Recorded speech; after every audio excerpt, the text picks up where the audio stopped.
देशमा एक खालको राजनीतिक पहिरो गयो। जिन्जीको आन्दोलन भएर माथि संसदमा सबै भङ्ग भएर चाहिँ कोही पनि नभएको अवस्था छ र देशको पहिलो के अरे प्रमुख र पहिलो कानून बनाउने नीति नियम लेख्ने ठाउँमा अहिले हाम्रो जनप्रतिनिधिहरू नभएर भेकेन्ट भएको अवस्थामा मैले चाहिँ यसपालि हुन गइरहेको चुनावमा भाग लिनका लागि पहिला स्वतन्त्र भएर लडेको मान्छे यसपालि चाहिँ चुनाव चिन्ह लौरो भन्दै रहेछु। यसपालि चाहिँ चुनाव चिन्ह माटोको साथ पहिला लौरो थियो होइन, स्वतन्त्रमा चुनाव चिन्ह माटो, दुईटा हातमा लिएको माटो, दुईटा हात दुईटा अञ्जुली, तपाईँको दाहिने र देब्रे हात दुईटा अञ्जुलीमा लिएको हाम्रो देशको माटो, बाँझगराको माटो, धरान 15 को माटो। यसरी बुझ्दा पनि हुन्छ, आफ्नो गाउँको माटो सम्झिँदा। यो चुनाव चिन्ह लिएर चाहिँ म चुनाव लड्दैछु।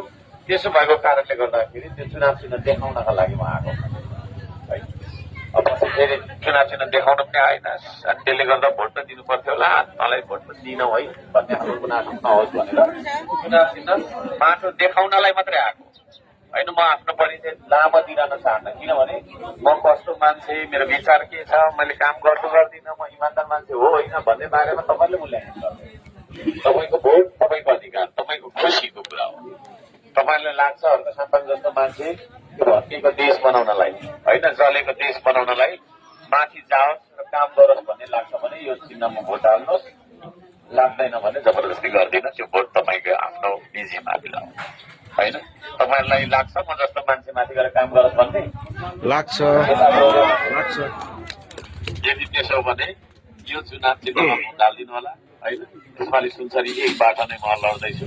अब तपाईँहरूको सेवा गर्दै बसेकै मान्छे हो, 1-1.5 वर्ष जति भनौँ न, 14-15 वर्ष महिना बाँकी छ, तथापि मैले यो चुनावमा भाग लिनुपर्ने बाध्यता देशमा आएको छ भनौँ न। त्यसो गर्दाखेरि म यो संसदीय चुनावमा भाग लिँदैछु र म नगरपालिकाबाट बिदा पनि लिँदैछु अब होइन। तपाईँहरूले न्युजमा सुनिहाल्नुहुन्छ र तपाईँहरूको सेवाकै लागि माथि पनि म जाने हो। धरानलाई बजेट नदिएर हेला पनि गरियो होइन। सबै तपाईँको उता मात्रै भयो। धरानमा बजेट पनि खास भने जस्तो आएन। यहाँको नेताहरूलाई टेडेनन् पनि कि यहाँबाट जसलाई जिताइ पठाइयो उहाँहरू बिर्सिनु पनि भयो, हामीलाई भेट्न नि आउनु भएन। त्यसो भएको कारणले अब मैले तपाईँहरूलाई जस्तो किसिमको सेवा गरिरहेको छु त्यो सेवाको मात्रा बढाउनका लागि म माथि जाँदैछु, यसरी बुझ्दा पनि हुन्छ होइन। अब हामीले कोसीबाट पानी ल्याउने भनेर भनेको बजेट दिन्छ कि भनेको त ऋण पो झन्डै दियो। ऋण चाहिँ मैले लिइनँ है, धरानलाई ऋण मैले बोकाइनँ। मैले चाहेको भनेदेखि 600 करोड ऋण तपाईँहरूलाई बोकाइदिन्थेँ जाँदै तर मैले त्यो चाहिनँ। हामीलाई राष्ट्रिय बजेट चाहिन्छ, त्यो राष्ट्रिय बजेटबाट त्यो सप्तकोशीको पानी हामी ल्याउँछौँ। तपाईँहरूले मलाई माथि जानको लागि श्रम संस्कृतिलाई सहयोग गर्नुहोस्। मेरो वचन भयो, मेरो वचन मात्रै होइन, त्यो मेरो एजेन्डै हो होइन, जसलाई चाहिँ राष्ट्रिय बजेट चाहिन्थ्यो तर बजेट नपारिदिएको कारणले, यो स्वतन्त्र मेयर भनेर हेपेको कारणले गर्दाखेरि पनि त्यो सम्भव भएन। अब चाहिँ हामी माथि गएर काम गर्छौँ। म त्यो भन्न चाहन्छु सबैजनालाई होइन, टोलमा यो चुनाव चिन्ह तपाईँहरूले पनि देखाउनु होला, सबैले सल्लाह गर्नु होला है। र म तपाईँहरूलाई के चाहिँ भन्छु भने काम कहिले सकिँदैन, कामले पुग्दैन पनि, तर मैले इमान्दार भएर तपाईँको सेवा गरेको। मैले घुस खाइनँ, भ्रष्टाचार गरिनँ, कमिसन खाइनँ। जति सक्दो मेरो जानकारीमा आएका त्यस्ता व्यक्तिहरूलाई रोक्ने कोसिस गरेँ होइन। मैले कारबाहीहरू गरेको छु, थुप्रै कर्मचारीहरू निलम्बित छन् अहिले पनि। अब म कहिले जान्छ र खुसी भइराखेको होला, एकदम रसै आइरहेको होला दिन फर्क्यो भनेर होइन। धरान उपमहानगरपालिकामा म निर्वाचित भएर गएपछि चाहिँ भ्रष्टाचार भएन भन्छु म चाहिँ, कि भयो भएन। पहिला घर नक्साको पास गर्दाखेरि कति झन्झट थियो, यता जा उता जा, यो नक्सा बोक उता जा, झट्टा बोक त्यो। तर अहिले हामीले चाहिँ त्यसलाई इलेक्ट्रोनिकली होइन EVPS-बाट पास गर्ने बनायो होइन। थुप्रै चेन्जहरू छन्। खानेपानीमा केही सुधारहरू भयो भएन, धेरै भयो। त्यसले गर्दाखेरि ती कुराहरू जुन कुराहरू मैले भनेको थिएँ त्यो भयो होइन। धरानमा हामीले उद्योगहरू पनि खोल्यौँ।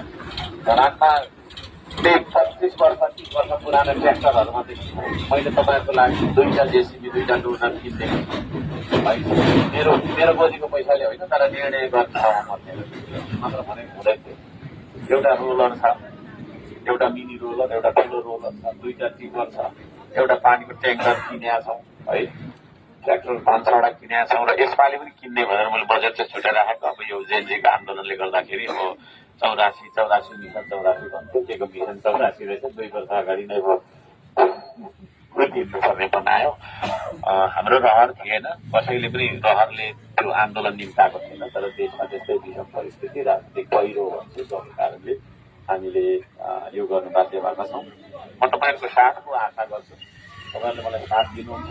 हामीलाई साथ दिनु भएर हामीले तपाईँको चाहिँ चुनाव जित्यौँ भने यो देशमा हामीले सुधारहरू गर्छौँ, सुशासनका कुराहरू गर्छौँ। सम्पूर्ण कुराहरू जुन कुरा चाहिँ नि अहिले असम्भव देखिएको कुरा छ, ती कुराहरूलाई चाहिँ हामीले चाहिँ सम्भव तुल्याउँछौँ। अब उहाँ हाम्रो चाहिँ नि एकजना साथीको असन्तुष्टि पनि मैले नोट गरेको छु, सुनेको पनि हो पहिला, तर कुरा धेरै लामो भएको कारणले गर्दा उहाँ असन्तुष्ट पनि हुनुहुन्छ। त्यस्तै हो, अब 1000जना, लाखजना, 1 करोडजनामा सबैको चित्त बुझाउन सकिँदैन। घरमा पनि 1-2जना अब ठुलो परिवार छ भने होइन, जेठा छोरा, कान्छा छोरा को नाचेको पछाडि राखेको हुन्छ, त्यसलाई मैले अन्यथा मान्नुपर्छ जस्तो पनि मलाई लाग्दैन। तपाईँहरू सबैको जय होस्, नमस्कार छ, यति भन्न चाहन्छु। तपाईँहरूले के अरे चुनाव चिन्ह माटोमा भोट हाल्नु होला है। माटो भोट के बाद माटोमा